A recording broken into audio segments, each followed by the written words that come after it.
often because I don't want to put a lot of hype and effort behind things that are just too malleable.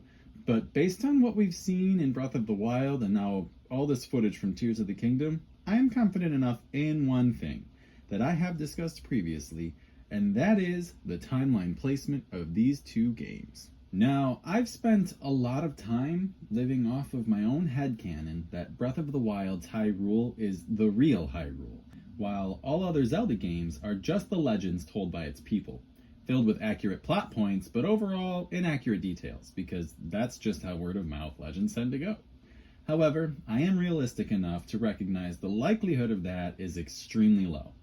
But from part of that theory, I've also wanted Breath of the Wild / Tears of the Kingdom to put an end to Demise's curse and fix all the timelines and sew them back together, and end this cycle.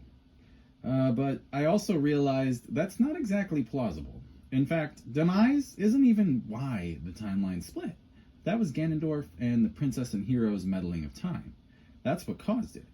I had to accept that Demise's curse and the split timeline were two separate issues to be tackled, and there's a good chance both will not be simultaneously accomplished. So putting aside personal bias and coming to terms with the new fork in the road, I'd come to realize with confidence these games exist within the Downfall timeline, presumably at its end. The timeline is split, and I don't think there will ever be anything we can do about that. But there's a good chance we can end the curse once and for all, at the end of arguably one of the most tragic timelines in the Zelda universe. I have brought my friend Drogon with me again. You know, I just felt like for transferring most of this information, as well as the fact that there's so much dragons and the themes of the upcoming Tears of the Kingdom, it felt necessary. Alright, let's go. While Breath of the Wild is strewn with details referencing almost every previous installment, not all of them are concrete enough to be considered evidence. Also on top of that, never forget that it's true, the Zelda dev team never begins a new idea with any timeline placement in mind. It's a decision that they make later on in development when they deem it necessary. That out of the way, let's start with Breath of the Wild, which already gave us a good amount of evidence even without looking at Tears of the Kingdom. We knew the game was developed with a similar build of the original game. The map was designed on a 2D scale before being revisioned on a 3D level, all to keep the freedom of the first game in spirit in Breath of the Wild.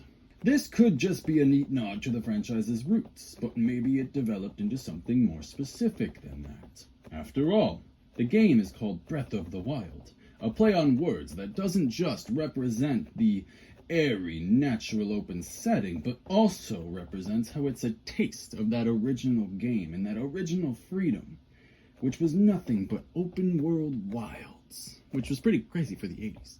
It's the same kind of play on words we got with A Link to the Past, whose name represented the series' return to its roots. The next key evidence piggybacks off that a bit and involves minor clothing spoilers. But once you complete every shrine and visit the Forgotten Temple's statue of Hylia, you receive the entire costume of the hero of the Wild.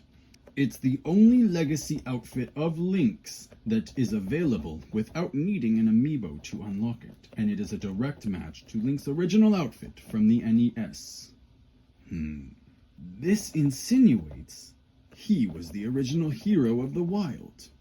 Moving right along, there's also the consistency of the Master Sword dwelling in the Lost Woods, which I have mentioned before, a characteristic most prominent in games in the Downfall timeline. Even though Twilight Princess requires the exploration of the Lost Woods to find it, you come to discover that location was in fact the Temple of Time all along. And in Breath of the Wild's universe, the Temple of Time is located elsewhere and holds no pedestal for the sword anymore. In the Downfall timeline, it can be assumed that when Link fell in Ocarina of Time and Hyrule was taken over by Ganon, the sword had to be hidden away somewhere, elsewhere. The Lost Woods near the Deku Tree would make the most sense and become its resting place.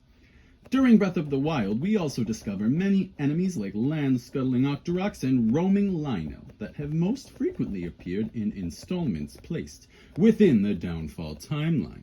Coincidence? Maybe. But there's always that possibility, and Tears of the Kingdom's trailers have only piled on this evidence. The latest particular trailer has given us a look at a new species of several legacy enemies from the franchise. In one shot, we can see what appears to be a Gleeok on the bridge of Hylia. Not only is that exciting to see, because we have more massive enemies roaming in the wild, but also, Gleeok hasn't been around since the original Legend of Zelda, and was actually a boss in that game. Whereas now, it might be on the same pedestal as the Lionel, clearly offering a much more fierce challenge I can only imagine. They also showed us flying enemies that were able to carry bokoblins around, just like that of Kogoroks in Twilight Princess and Wind Waker. At first, their existence might make one jump to the conclusion that this game must then be in one of those timelines, right? However, they appear much differently in Tears of the Kingdom than they did in Twilight Princess or Wind Waker. In fact, all three variations differ wildly.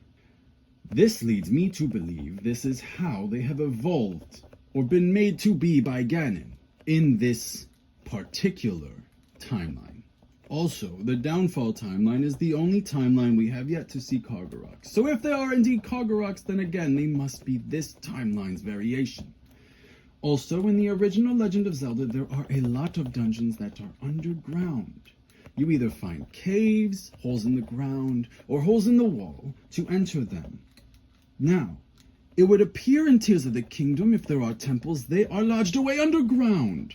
And if they were there the whole time, that would explain why they were not in Breath of the Wild, but always existed, and yada yada yada. But this one might be a stretch.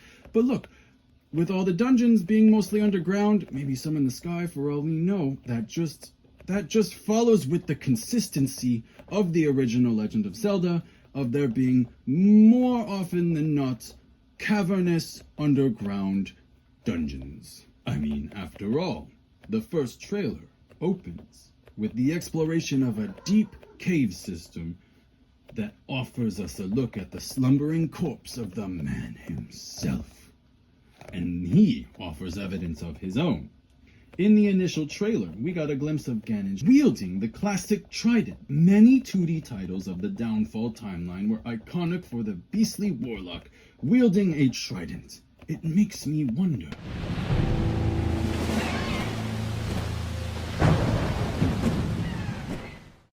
So what about the mentions of Twilight by Zelda in Breath of the Wild, or Arbiter's Grounds? And not to mention, we see little spirits in the new trailer.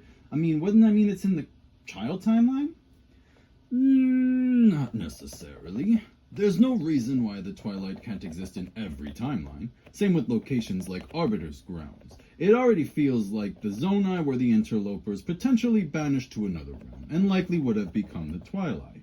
That's hard to argue with, okay, at this point, especially after the latest trailer.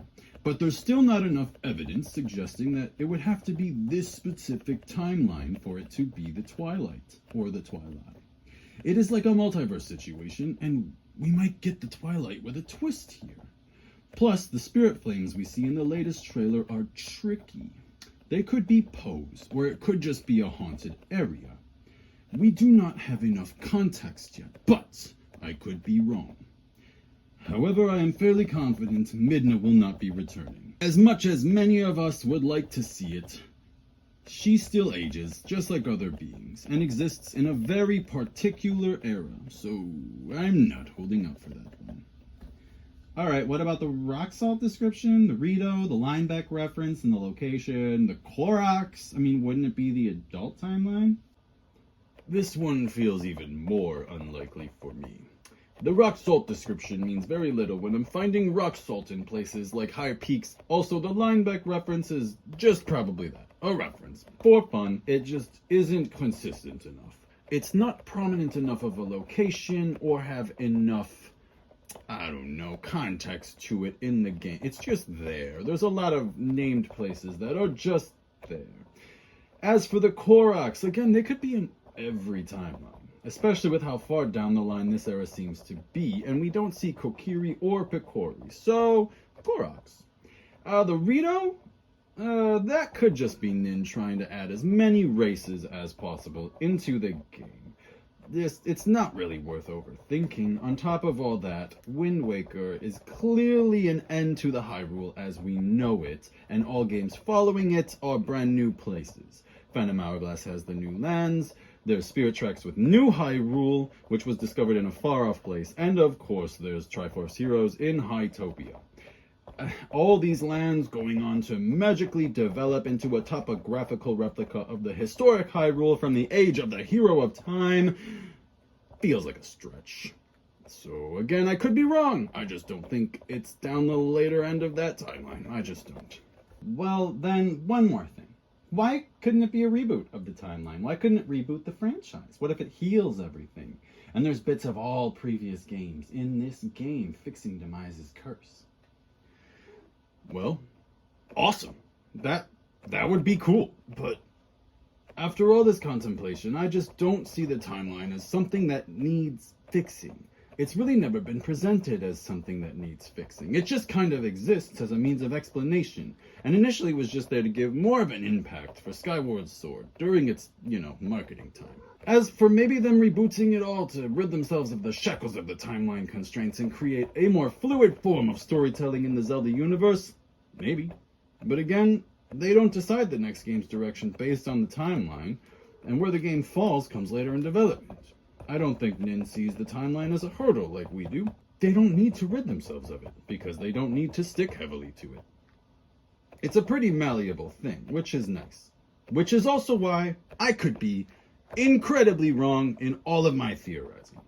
I just think, based on evidence provided, somewhere along the way they decided it fits best in the downfall timeline, and it was the most beneficial choice. But, hey, if they give us a touch of every game and all its lore in Tears of the Kingdom,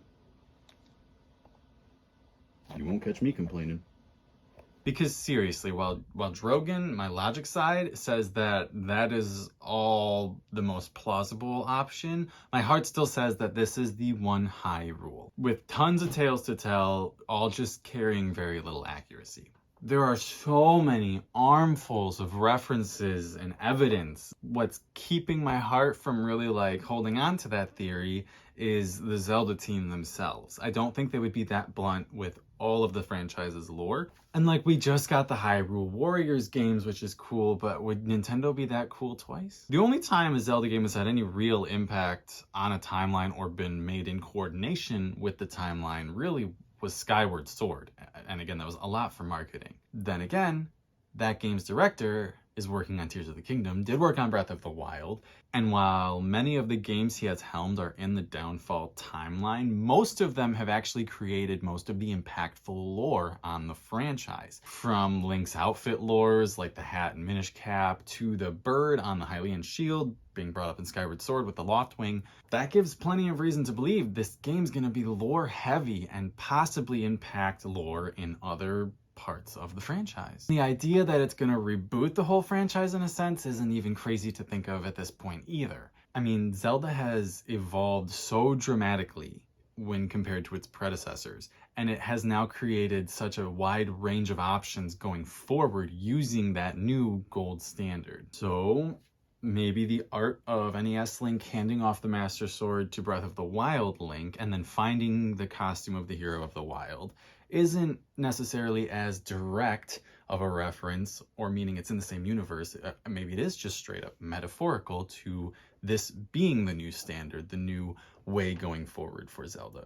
I mean, the way that Tears of the Kingdom is mirroring some of the events that happened before Skyward Sword is kind of backing this up. And while I don't think that this will cycle into Skyward Sword directly, I wouldn't be surprised if this was Hylia trying to do her plan over again that didn't work in Skyward Sword when she had to resort to plan B and create the hero and the rebirth of herself.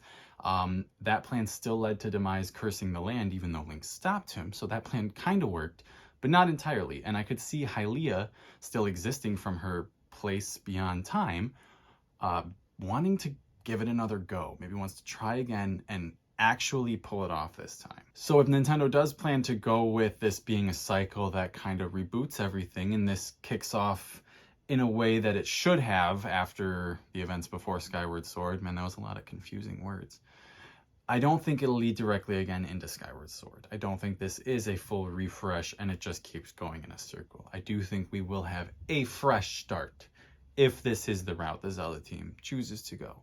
But even the child timeline theorists have me perplexed.